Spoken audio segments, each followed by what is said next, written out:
For thousands of years, we've been under the impression the Bible was meant to be taken seriously. Finally, a new translation that'll change all that. This is Oh My God, What the Fuck Bible! Reach out, touch faith. Welcome to Season 5, Episode 1 of Oh My God, What the Fuck Bible with me, David Tuckman, at my house, I guess. Each week on the show, a guest joins me and tries to read a big chunk of my own personal translation of the Hebrew Bible while I make fun of it. And this time we're reading a portion known in Hebrew as Devarim and in English as You'll See. I'm very excited this show is back. It's Season 5, the last one of the first 5 books, the 5 books of Moses. I hope you're excited too, so I won't waste any more time. Enjoy the show!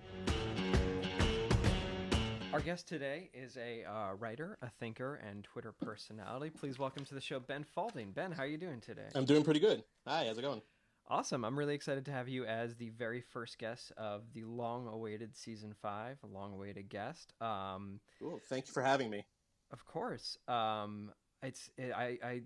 You were saying, we were talking before, and you were saying that you listened to some of these episodes around 2015. I think that's when it started to veer off course and become less regular. I think I had started it. A friend of mine who knows you said, "Hey, do you know David?" I'm like, "Yeah, I know David." Actually, it's funny. Like, David and I met in 2005, I think. That sounds right. Yeah. Yeah. We were at Hunter, and we were actually taking Hebrew classes together.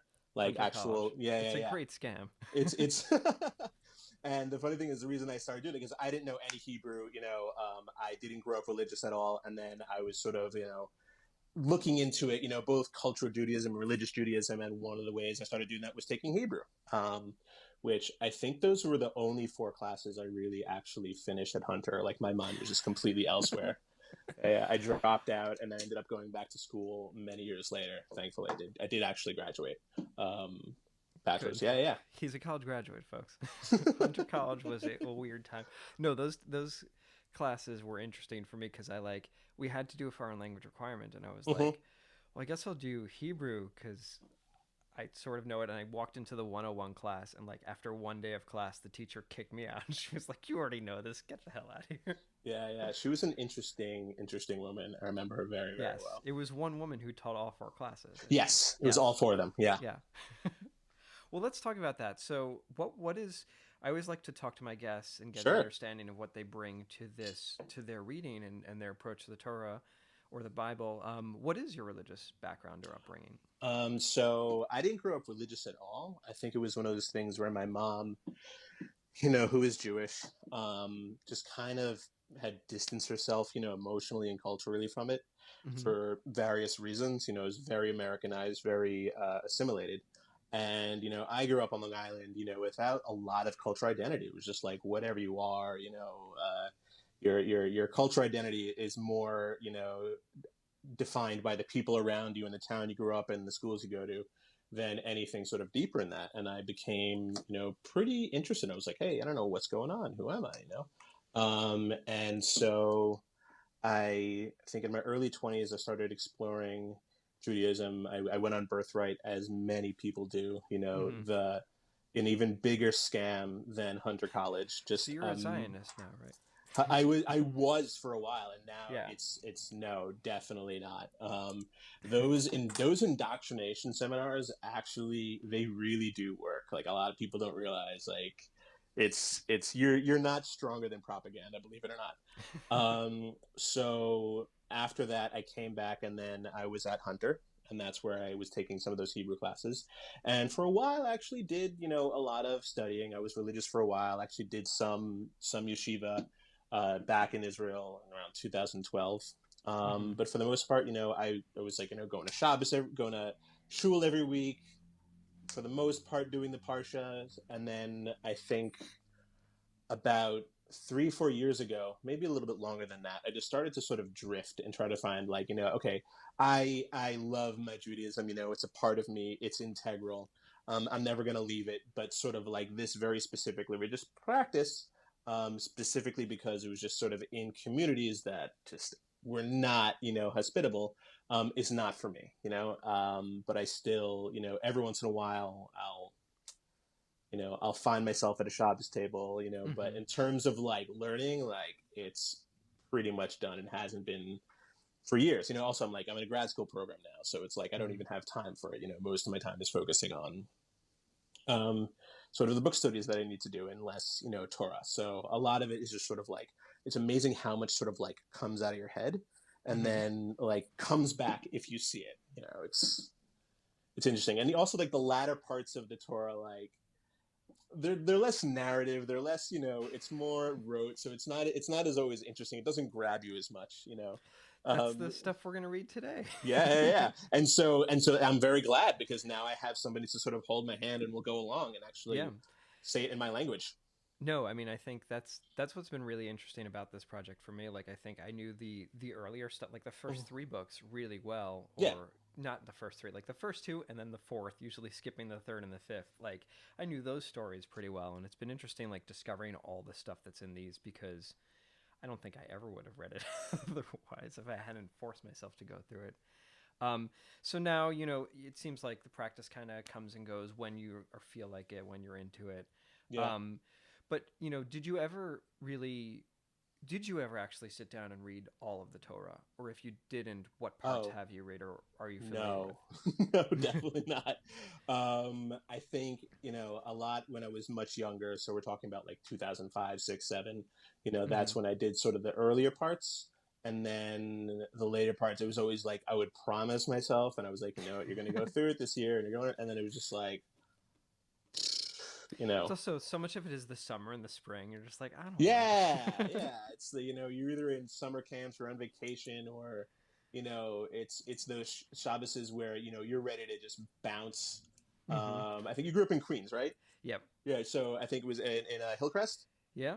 Right. So you'd be hanging out, the Hillcrest had a good like stoop hangout, it was a good like chill, and that was like really more my mind was like, oh, we're chilling out with some of the Queens guys that we knew, and less like what is going on the page in front of you, especially in the summer. Was like, watching baseball games through someone's front door because they're not Jewish and they have it at home.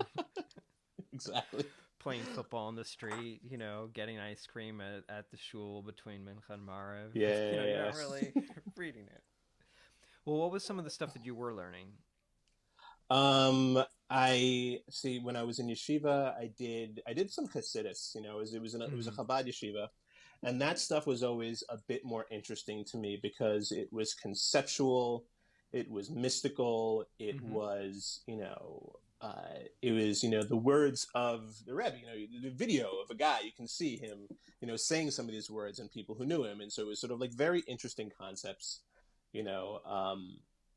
That really sort of dug deep into, be it halacha, be it Torah, be it, concepts like shuva, tzedakah, etc. That really sort of was much more interesting to me than, the Chumash and sort of just these stories and these lists and these instructions, which, are not really relevant to Jewish practice today. Even if you were like the most, it's just not relevant. Yeah. So that, it was. And it's just a story. There's nothing applicable. And the rules have gone through so many changes over the years. Like, the whole work of Judaism has been like interpreting them and making them appropriate. Right. Or not appropriate, applicable to our lives today. Exactly. Yeah. In terms of like the stories, though, was there ever a story that stood out to you, or are there any characters that you do relate to, or stories that you relate to? There was a few. A lot of Shemot was really just sort of the stuff that obviously. Season 2, folks. Season 2, right? Bereshis is interesting because it's sort of like the beginning, and like you have these, fantastic stories, of the early people that were before. The Avram, Yitzhak, and Yaakov, and then there's Shemos, which is really like, this is like the meat of the story. This is how the Jews became Jewish. This is how we became who we are. And one story in particular, which is a story of Nadav and Abihu, where it's just fascinating to me. And I think one of the reasons why it was fascinating is because when in 2007, I think, an acquaintance of mine died. He was a very young guy. He was like maybe 23. Yeah. And so we went to his funeral, and it was on that same parsha, and it just seemed like, this, massive tragedy, and his family was really just trying to cope with it. He was sick for a while, and so they brought up Nadav and Abihu, and they were just using to sort of explain, like, it doesn't always make sense. It's just sort of like, God does his thing, and you just sort of have to learn how to live with it. Yeah. And it's not necessarily just, and you still gotta, go on. And, their faith was still very important to them, or their practice was, whatever you would call it. Faith is, I feel, a very Christian word. Yeah. Nadav and Abihu, by the way, the two sons of Aaron, who brought the incorrect sacrifice and were burnt up because...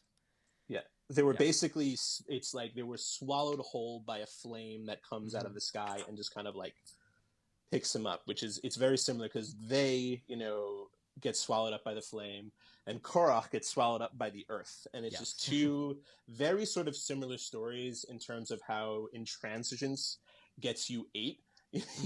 But in terms of where it was coming from, I thought it was very interesting, where Korach's story was rebellion, and he was being, smug and arrogant, and so the earth swallowed him up.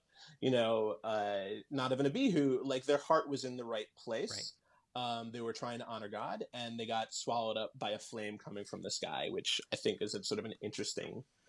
There's two stories playing off each other. I thought it was very interesting. Yeah.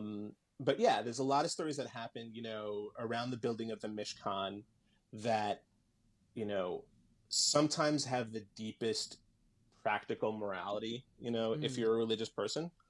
I forgot the name of... There was the man who killed somebody in his tent. I think he was sleeping with a woman. Pinchas, right? Pinchas, right? Yeah.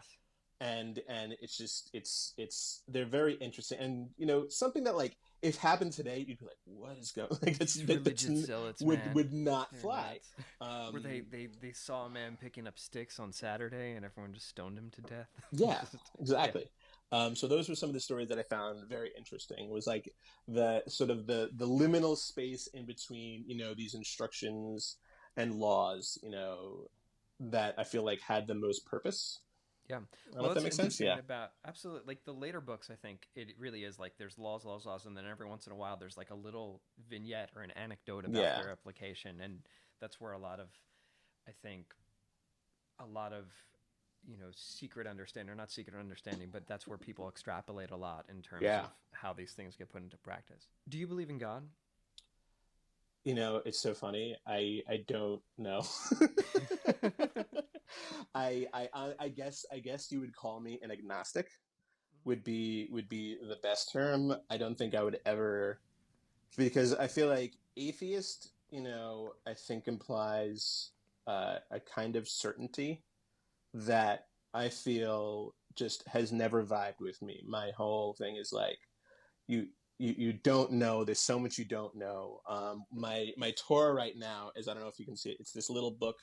It's called A Short History of Knowledge. I love those short introduction and this books. one is on, I guess, what's the word for knowledge? How to describe it? Not phenomenology. Whatever it is, it's escaping me right now. Epistemology. Epistemology. Yeah, that's the one. And just how do you know? That was a combination of epidemiology and epistemology. Epistemology, right. And it's just how, I like epistemology, which is, the understanding of knowledge. And the more you read about epistemology, it's like the less certain you become about what you know. And I think that, the less certain you are of what you know, but the more you are aware of the fact that you don't know it, I think. And that's something that, like, I think takes, a lot of ego out of things. And I think that's sort of a very, a key thing in Torah, certainly in Chabad Hasidus, is, this, the minimization of the self, of the yeshus, or bittul, it's just sort of like the lowering of the ego. So, I mean, I don't judge, atheists at all, but I feel like to be an atheist it's like you would have to be so sure about the nature of the universe, and I just literally don't think I could ever be that sure about it. Yeah. You know?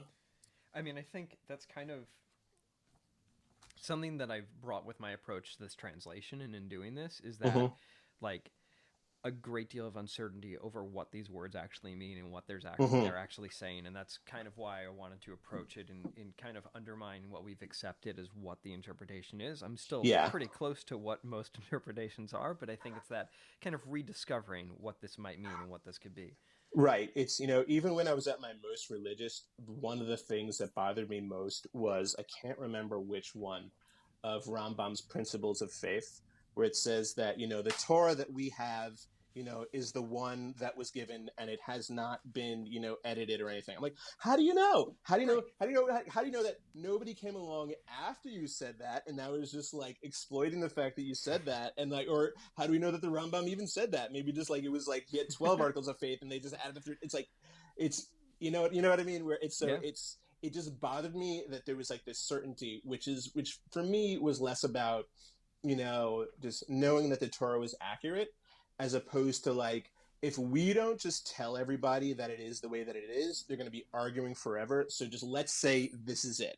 I mean, that's why it was a political decision rather than... It's a principle of faith. You have to believe it, and that's how we move forward. It's not necessarily true, but you have to accept it. And so that one, I think there was a lot of things that like I could never really force myself to believe.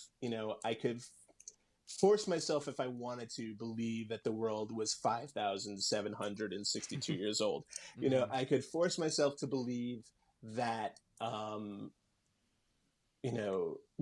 created Adam and Chava and put them in the garden, and that's and there's some exponential reason as to how they are actually the parents of all creation. But I could never ever really even force myself to believe some of these principles of faith, such as one of the proofs that people bring of the Torah is, well, God spoke to everybody, and how could you claim that? Like, why would you claim that? Like, obviously, it's such an audacious claim that it must be true. And it was just like, no. What? What do you mean? You can just say it. Like, you can't just say that.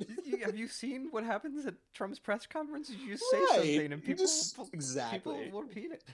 And you can tell somebody, you can say, "Oh, I heard that voice. You heard that voice?" And somebody will be like, "I didn't hear that voice." It's like, "Yeah, you heard that voice." Yeah, eventually, we all heard it. They're gonna start believing it, or they didn't believe it, and within a generation, it'll just become fact.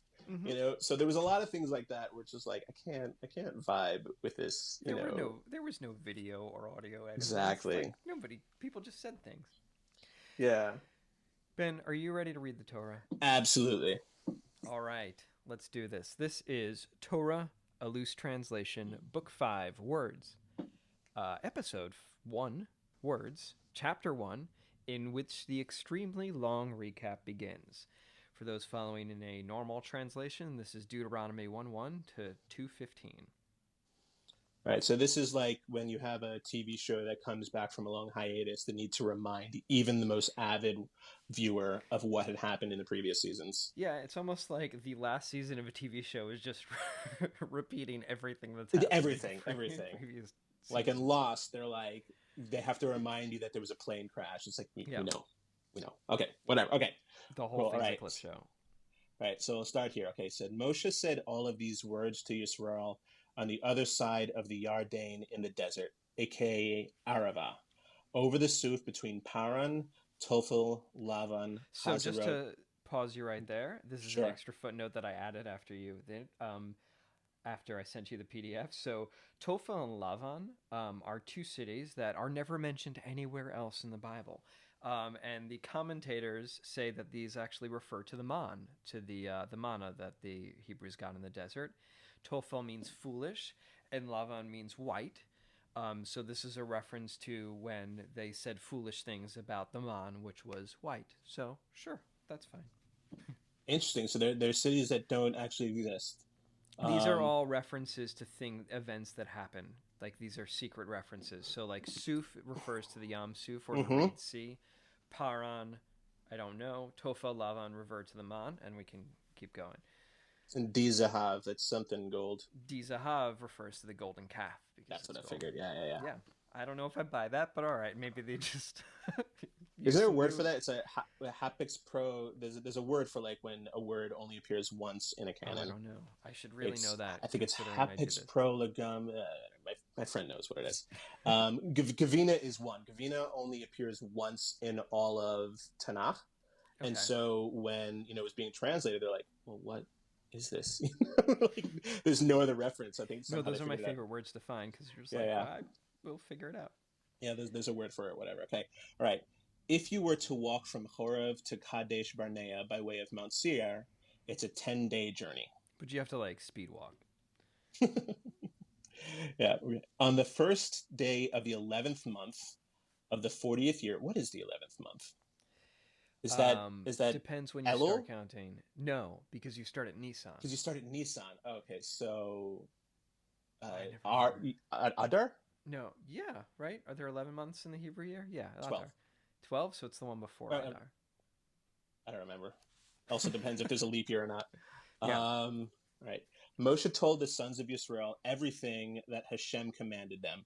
This was after he knocked off both Sihon, king of the Amorai, who lived in Heshbon, and Og, the king of Bashan. Was Og the giant? Yeah. Yeah. Right. Supposedly. who I think by implication, the fact that he was appears in two places in the canon, they have to assume that he was on the ark somehow. Right. That he's just sort of clinging to the roof. It's never mentioned, but they're like, hey, if he's here in Bereshis and then he's here in where we are now, then he must have been on the ark somehow, just sort of clinging, as opposed to just this, it was a whoopsie daisy, as opposed to a continuity error. Yes. That if there was, that YouTube channel that dings every time the movies make a mistake, it'd be like, oh, what happened to him? They just sort of said that he was on. I like the idea that he was clinging on, and every day Noah would have to bring him some food and shovel it into his mouth so that he could survive. Or that he didn't know he was there. Yeah. And he just kind of after they got out, he just kind of falls on the bottom, and then he just that Noah looks embarrassed at his sons, and that's why he got drunk, is because he was just guilt-ridden that he did not feed his guest. I like the idea that he falls off the ark and then just starts being on rakes repeatedly. Exactly. Right. Okay. Og, the king of Bashan, who lived in Ashtaroth in Edrei, Moshe decided to explain the Torah on the other side of the Yarden, in the land of Moab. So it says Torah here in the Torah. Very interesting question what that actually means. Maybe it just means this whole book. Because an open question is when when Moshe actually writes all of this down. Never seems to happen. Right. How can the Torah exist in the Torah when there are things that happen after that? Yeah. How can Moshe have a book that talks about his death? Mm-hmm. It's very Muppet movie. Right. And the explanation I always got is that it was this living document. Yes. There's one that it's a living document. The other is that he knew everything, and he knew when he would die, and he was just kind of like a good sport and didn't spoil it for everybody else. The other is that Yehoshua did it. He just wrote the extra. Right, exactly. And then and this is what he said. Hashem, our Elohim, spoke to us at Horeb. You have been hanging out around this mountain for too long, Hashem said. Well, whose fault was that? Exactly. It seems like one of the many instances of God gaslighting his favorite people. He's a serious abuser. Turn around and get going. Go to the Amori Hills and the other places near there, to the Arava, to the hill country, to the lowlands, the south, the beaches, the land of Kanani and the Lebanon, until Para, the big river. Check it out. Now the land is in front of you. That was fast. Go in and take the land I swore to give your fathers, to Avram, to Yitzhak, and Yaakov, and to their seed after. Sorry, you know what? I thought that was a note. It's just No, a little scratch on the screen. quote. Close quote. Actually, funny story. About a year ago, my mom was doing some genealogy research, and she found out that we are actually the descendants of this famous rabbi who died in an infamous blood libel in what is in Grozny, which is present day Belarus. It was like this massive blood libel. And there's been books written about it. And because of what he did, basically he sacrificed himself. All of his descendants were given this title, which is the Holy Seed, the Zerah HaKadosh. So every once in a while, if you ever see somebody with, the sort of honorific Zion Kuf, that's what it is, and they're distant cousins.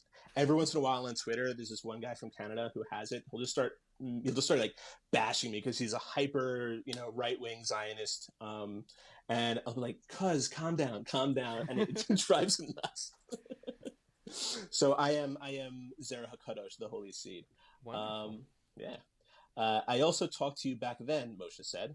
So, just for context, all the people who were at the mountain and who left Egypt or Mitzrayim are all dead now. So Moshe could be making all of this up and telling them whatever he wants, and he kind of does a few times. Because it was the whole generation died. Yeah. And then was it that everybody who left Egypt wasn't holy enough to enter the land? Is that what the story was? We're about to get to it. Oh, cool. That's right. part of the recap. I can't deal with you alone, I said.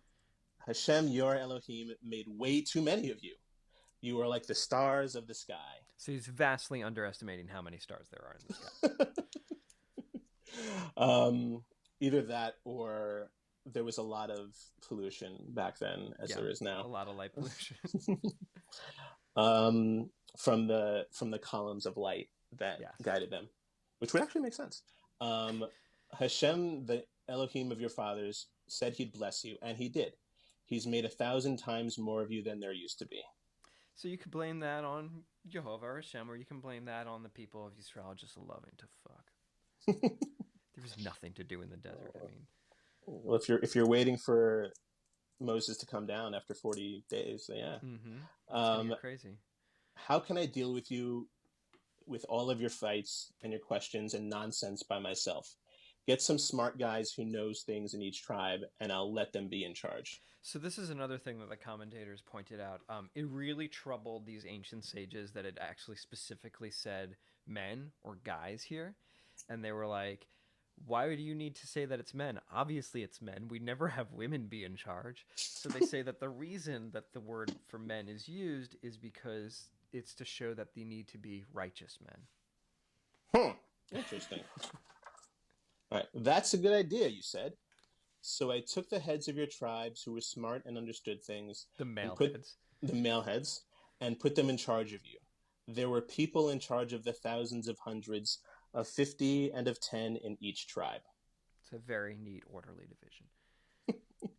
Then I gave some commandments to these judges. Listen to your brothers, and that was that in Shoftim? Yeah, exactly. Shoftim, which I think is the only Shoftim, there's only one thing where it's like a parsha and also a book of Tanakh later. I think it's just Shoftim. Yeah. Listen to your brothers and decide their arguments with righteousness, I said. Be righteous to each other, whether the fight is between a man and his brother or with a stranger. Don't have any bias. And there never was. Listen to everybody, whether God they're said so. exactly. Listen to everybody, whether they're big deals or small fry.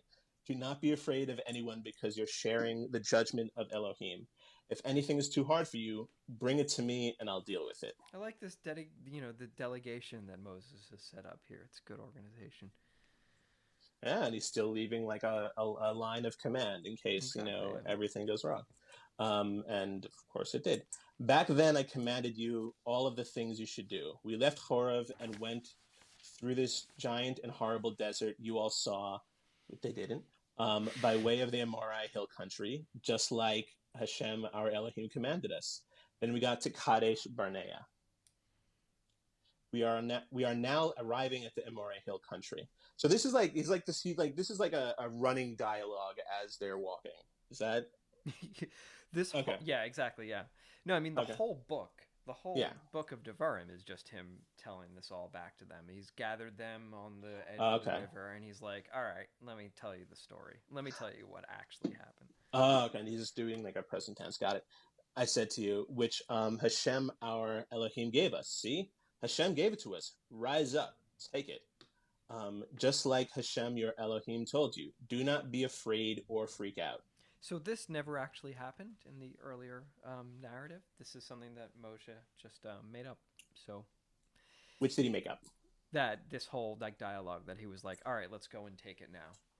Oh, That didn't happen. They were there and they were like getting ready to prepare to go to the land, but yeah, huh. All right.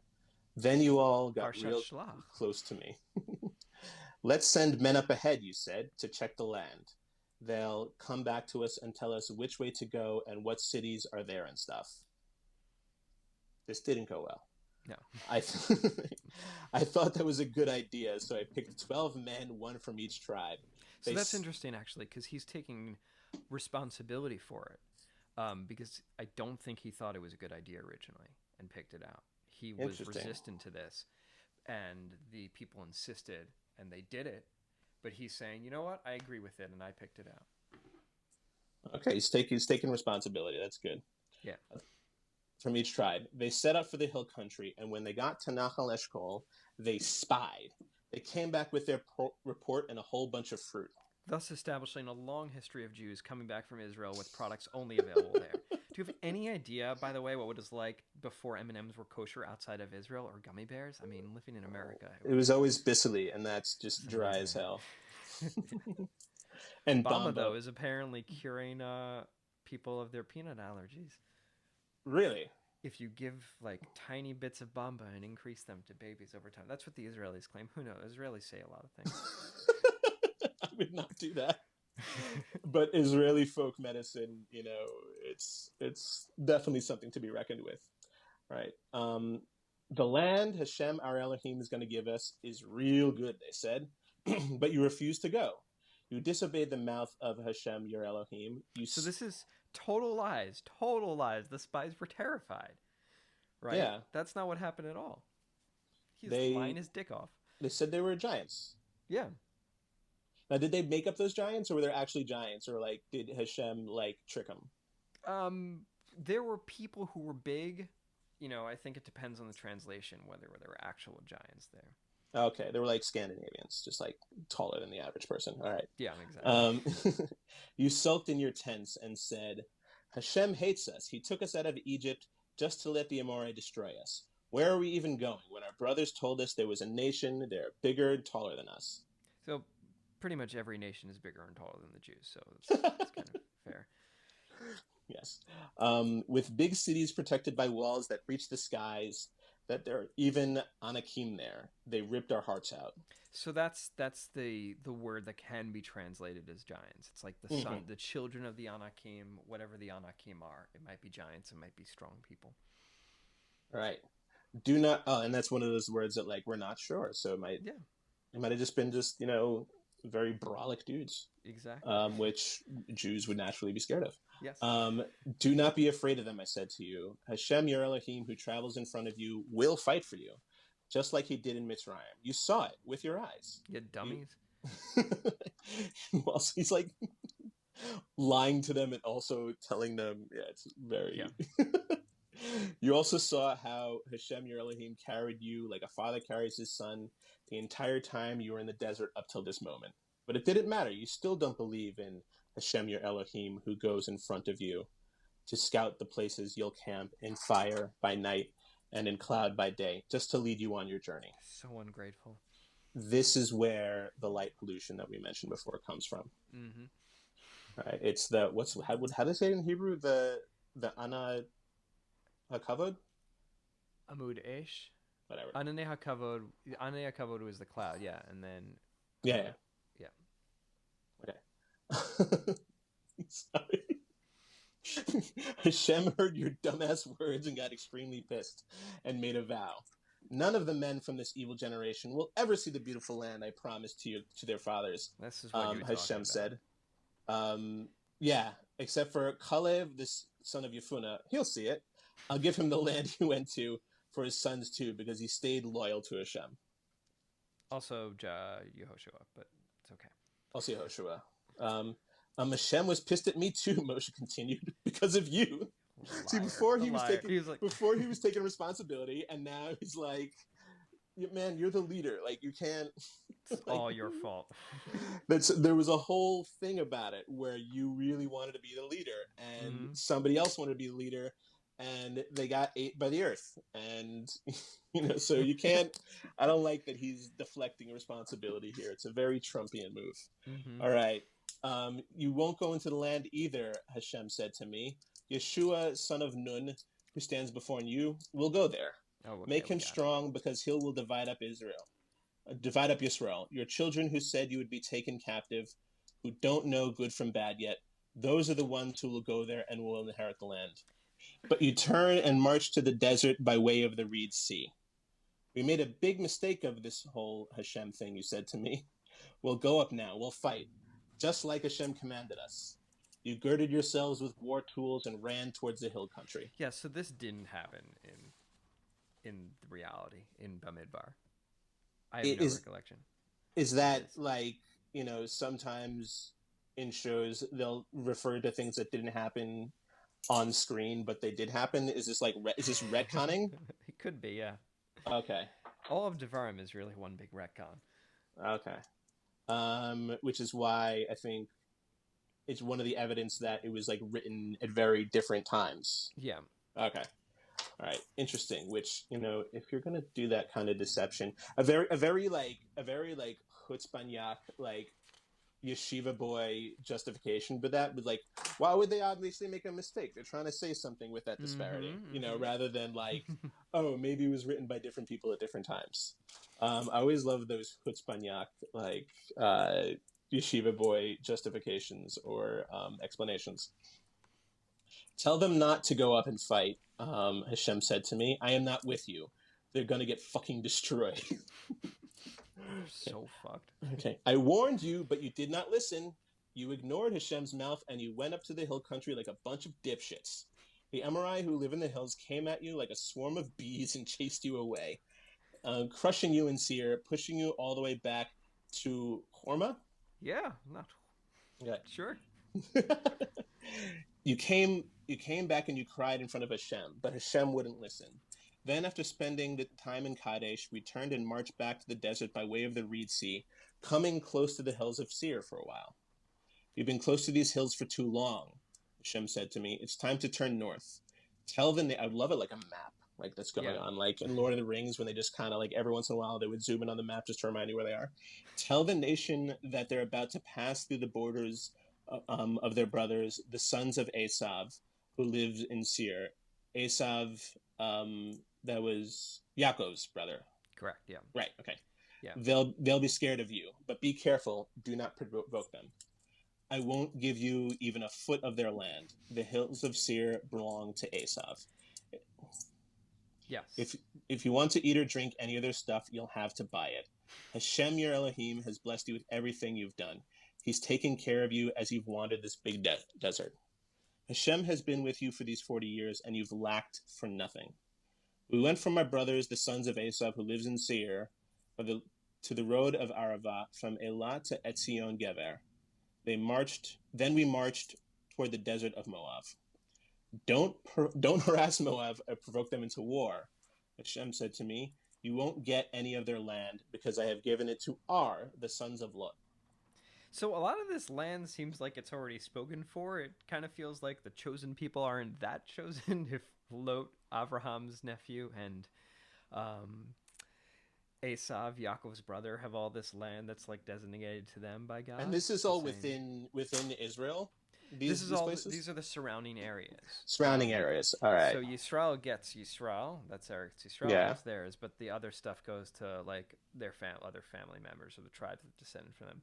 This rain is amazing. There's like the rainstorm is back, and I feel like it's a good background if the mic is picking it up for these war stories. Okay, it's not quite. It's getting a little spooky out. It's not quite raining yet where I am. All right. Don't harass Moab or provoke them into war, Hashem said to me. You won't get any of their land because I have given it to given are to the sons of Lot. The Emim used to live there. They were as big as the Anakim, and there were a ton of them. Those giant Anakim. Now, Seir, that's where the Hori used to live. But the sons of Esav took it over and destroyed them, kind of like how Israel did in the land I'm going to give to them, or will do. Well, weird tense there. Yeah. Is that like in past tense? That might just be my mistake. I'll have to check that. But the thing is, like, it's something that would happen in the Torah. The tense just is like, jumping around so many times. Like the tense being past of something that is going to be not just not in this book, but not even in this like Chumash. Just like that's what happens in Yehoshua. Yeah. And you'd be like, oh, it's like this implication. Yeah. And there are like entire Sfarim or holy books written about it. About like these one like typographical errors. I love it. Anyway, get up, cross the Nachal Zered. So we got up and we crossed the Nachal Zered. Moshe said, 38 years passed from when we left Kadesh Barnea and we crossed the Nachal Zered. These were 38 years until all the generations of war people had died out. Like Hashem swore would happen. Hashem's hand ripped them all out of the camp. It's a very slow rip over the course of 38 years, but he ripped them. That's chapter 1. This is chapter 2, in which there is another touchy situation. Deuteronomy 2:16 to 2:37. All right. When all the war people were dead, Moshe continued. Hashem spoke to me again. Today you're going to pass through Ar, which is Moab's territory, Hashem said. At that point, you will be very close to the sons of Ammon. Don't bother them. That land is not for you. I also gave it to the sons of Lot. Oh, these sons of Lot made out like bandits. I mean, like, it's compensation because their mom got turned into salt. Mm-hmm. It's considered part of the Rephaim territory. The Rephaim, who the Ammonim, the Ammonim used to call Zamzum. You gotta be kidding me. The Zamzumim lived there. Those Ammonim were assholes. They were a big nation, as tall as the Anakim. Who wasn't? At this point, just the Jews. Hashem wiped them all out, so the Ammonim could just take over, just like he did for the sons of Esav, who lives in Seir, when he wiped out the Hori and gave them the place. Is that supposed to be Jerusalem? No, that's the Har Seir. That's the area outside. Okay. Sometimes the place is like meant to like refer to Jerusalem, or so. You know what? I'm mixing up Torah and the Quran. Who doesn't? Exactly, which they hold until today. Oh my God! All right, get to the point, Hashem. Also, the Avim who live in Chazrim near Gaza. The Kaftorim from Kaftor came by and wiped them out and took over. This is just a lot of words to say don't mess with the locals. Yeah, it's. I always wonder if, like, you know, I had a friend in yeshiva who said, Tanakh is for girls and Zionists. Was like a joke he had, which was like this laser fast retort he had to somebody asking him if he wanted to read Tanakh. And I always wonder if Tanakh, and it's true, like Dati, Lumi, like religious Zionists, B'nai Akiva types really like Tanakh, and it's always because like there's just so much violence and conquest in it, and it really sort of matches up with Zionism. Yeah. Get up, go across the Nachal Arnon. You see, I put Sichon, the Amorite king of Heshbon, and Hezbon, not Heshbon, and his land into your hands. I mean, it's a Heshbon about Hezbon. Get over there and start a war. Today, I will start to make all the nations afraid of you, so that when they hear of you, they'll fall apart.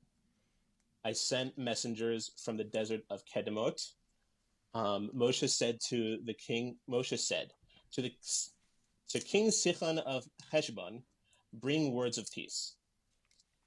Let us pass through your country, they said. We'll stay on the big road. We won't go right or left. We'll pay for anything we eat or drink. Just let us pass through like the sons of Esau and Seir and Moab, who lived in Ar, did for us. He's just trying to get like in on the family name, even though there was quite a split. I just need to cross the Yarden into the land that Hashem, our God, is going to give to us. It's just like, our God gave us a land. Let us pass through. Yeah. We won't do anything. We won't mess in. We won't mess around. But King Sichon of Heshbon didn't let us through, Moshe His said. mistake. Because Hashem had stiffened his spirit and hardened his heart. Sounds like Hashem was itching to do some fighting that day. This happens a lot. It happened with Pharaoh. Would just the heart would always be hardened, or cooled. Hashem wanted to show off. It really is, again, it's just gaslighting constantly. So he could be given your hand this day. You see, Hashem said to me, I will give you Sichon and his land. Take it, it's yours. Sichon brought out all his men to fight us at Yahaz. But Hashem, our Elohim, let us defeat him, his sons, and the whole nation. We took all his cities and destroyed them, all. Men, women, children, no one survived. Holy shit. I like that you almost said men, William, and children. Men, William, and children. That's my favorite new phrase. They killed everyone. Men, William, and Men, children. William, and children. Not a single William left alive. No one survived, especially not William. We only kept the animals and booty as spoils of the cities we captured. I almost said fortification. I almost said fornication. No fortification was too strong for us. From Aroer on the edge of Nachal Arnon, including the city and the Nachal, to Gilad. Hashem gave us everything, but you didn't go to the sons of Ammon, which was near Nachal Yabok, and the cities of the hill, just like Hashem, our Elohim, commanded. That's chapter 2. This is chapter 3, in which another local tough is roasted. Deuteronomy 3:1 to 3:22. Just keeps happening. They just keep bruising up these local toughs. To God. All right. We turned and went the Bashan way. Og, the king of the Bashan, with his entire army in tow, came to meet us in Edrei for battle. They didn't even ask him. He just came right out. Don't worry, Hashem said to me. I'll make him yours, him and all his nation and his land. And they take him out, and I'll take him out, just like I took out Sichon, the king of the Amorite, who lived in Heshbon. Lived. Hashem, our Elohim, also gave us Og, the king of Bashan, and his entire country. We destroyed them all. There were no survivors, men, William, and children. We took all his cities, leaving not a single one, even the 60 cities of Argov in the kingdom of Bashan. No, not the 60 cities of Argov in the king of Bashan. That's just, like, I always wonder whenever you hear this, like, the 60 cities, like, are these just these tiny little hamlets? Or... Oh, yeah, it's like 5 guys in a tent. One 5 Guys franchise and a tent. Yeah, they built a small mass transit system and a city hall well, let's for find 5 guys. What were those cities like? Right. These cities with tall fortified walls. All right, so there's doors and bars. There was also a whole lot of open towns. We just destroyed them all like we did to Sichon, the king of Heshbon, annihilating every city, also with men, women, and children. We plundered animals and spoils. We took the land from the 2 Amorite kings who were on the other side of the Yarden, from Nachal Arnon until Mount Hermon. The people of Sidon called Hermon Sirion, and the Amorite called it Sneer. Is that real? I like that name so much better. Sneer. Sneer. We took all of the cities in the flatlands. I know the flatlands. The whole area From of the Canarsie? From Canarsie, exactly. There's some nice vegan places in the flatlands. The Bashan until Salach of Edrei, the cities of the kingdom of Og and Bashan. From the Rephaim, only Og. King of Bashan survived. So I guess they didn't kill everyone. Og just keeps surviving. Nothing can kill Og. Og, yeah, he survived an apocalypse. He survived a war. It's not much can take him out. He sat on an iron throne in Rabat. Of these sons of Ammon, 9 amas long and 4 amas wide. An iron throne. I guess this was Game of Thrones all along. Yeah. Wow, it's that reference almost doesn't even track. It just kind of disappeared from the consciousness. I know, nobody gives a shit about If you'd done this anymore. A year and a half ago, that'd be like, yeah, that's right. That's like, it's coming. Oh, that was terrible.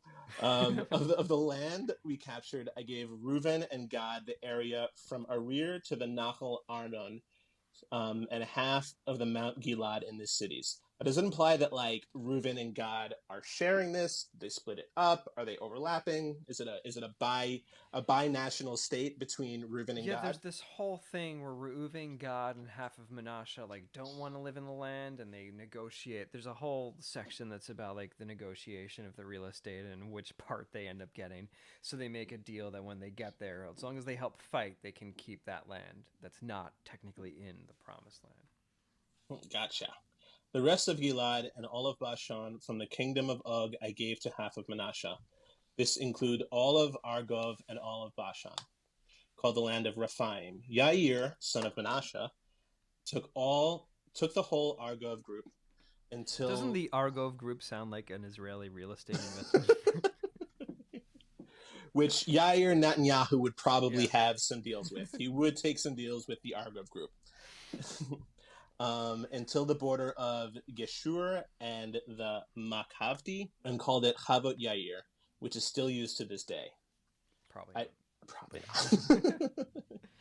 I gave Machir the Gilad. I gave Reuven and Gad the area from Gilad until Nachan Arnon inside the Nahal, its surrounding area until the Yabok and the Nahal around the Ammoni. Also the Arava, the Yarden, and its boundary, from the Kinneret to the Arava Sea, the Salt Sea under waterfall under the eastern cliff. A map really would have been helpful here.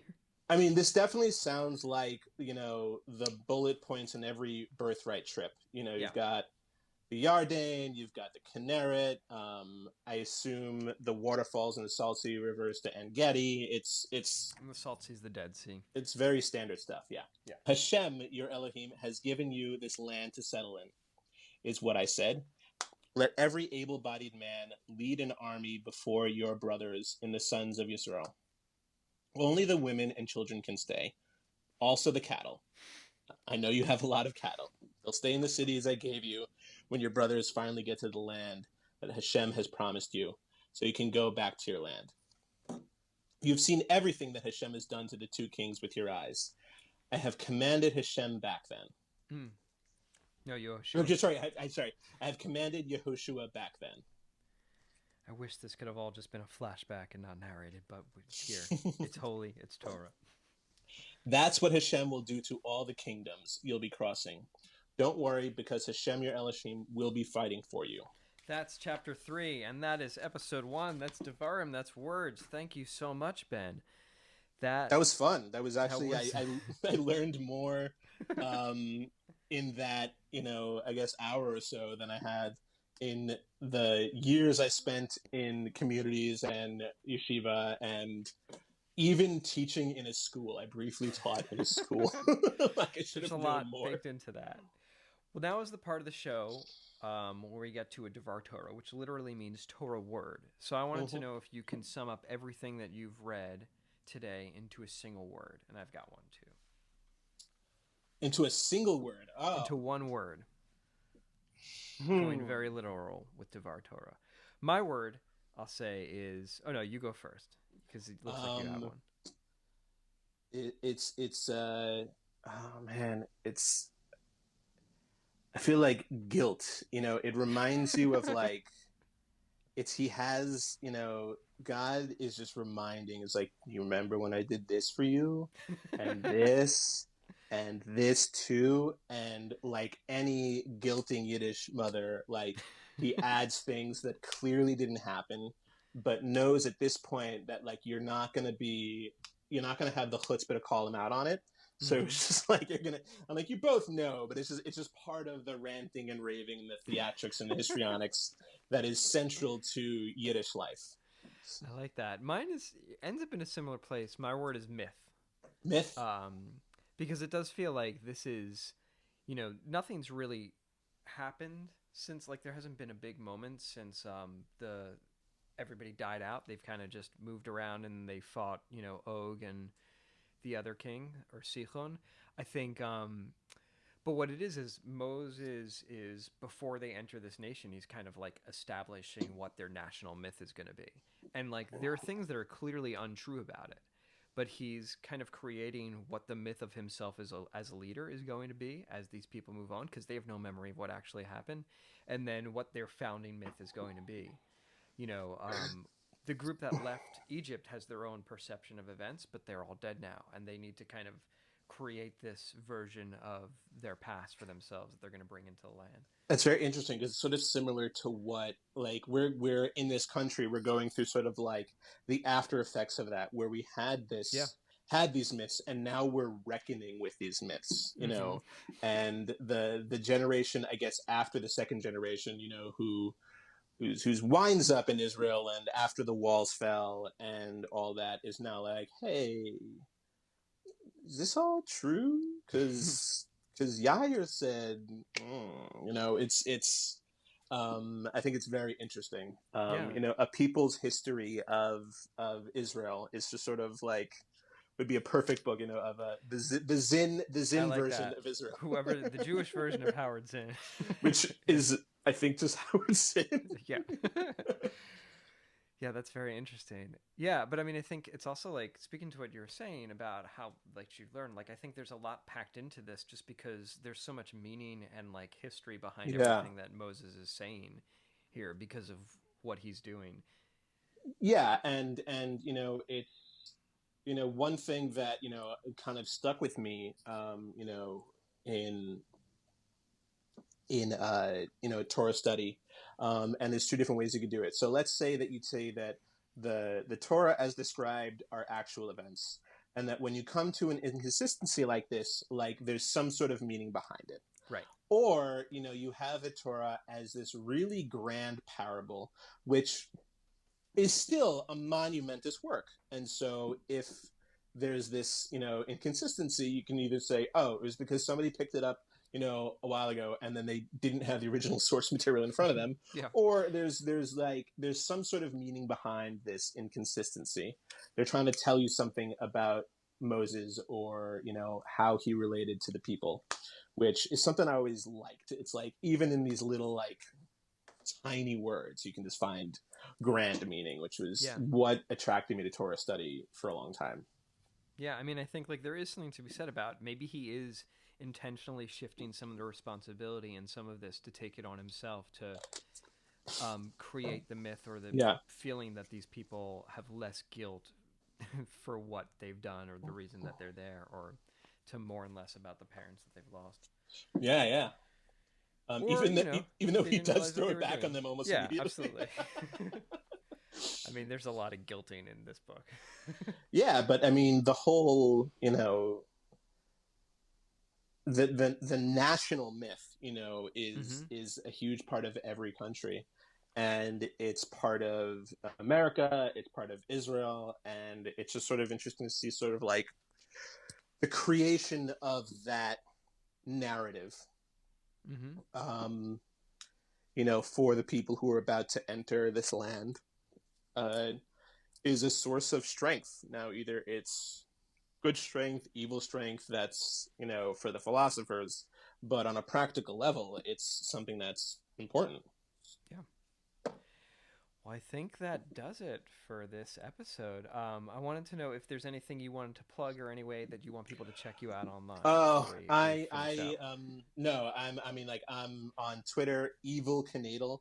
That's like EVEL, like Evil Knievel, and Knievel, KNEIDEL is my Twitter.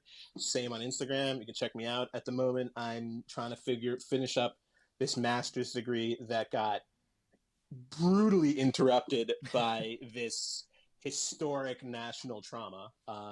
At the moment, you can see my room. I'm fixing it up and turning it into a home office, which is like a long project. At the moment, not publishing or writing anything, just doing my tweets, building my room, and hopefully soon I'll be finishing up my papers. Cool. That's it. Thank you for having me. This was great. Of course, you're very welcome. As always, you can check out the podcast on. We tweet a lot. It's on Facebook, where I don't post very much. On Instagram, where I post every once in a while. But it's on YouTube. It's wherever podcasts are downloaded. If you're listening to it, then you got it somehow. So keep doing whatever you're doing. If you liked it, please rate and review it on iTunes. If you didn't like it, don't do anything. Just keep it to yourself. Yeah, don't tell anybody. Just be quiet. If you really like the show, please share it. One way that you can share it is go to your nearest. Oh God, go to your nearest COVID testing center. And write. Just drop some USB keys around with the podcast loaded up onto it. I was gonna do a whole thing where it was like write vaccine on a box and put them in the box, but I feel like that would be really inappropriate and mean and horrible. So just share it. Stay safe out there. Stay safe. Stay safe out there. Get tested. Don't talk to anybody. Wear masks all the time. No, talk to people. Video chat. Wear gloves. Wear masks. Don't wear gloves. Wash your hands. Wash your hands. Stay safe. Stay socially distant, but keep in touch with people emotionally. And please tune again next week, because next time in the Bible, the recap continues.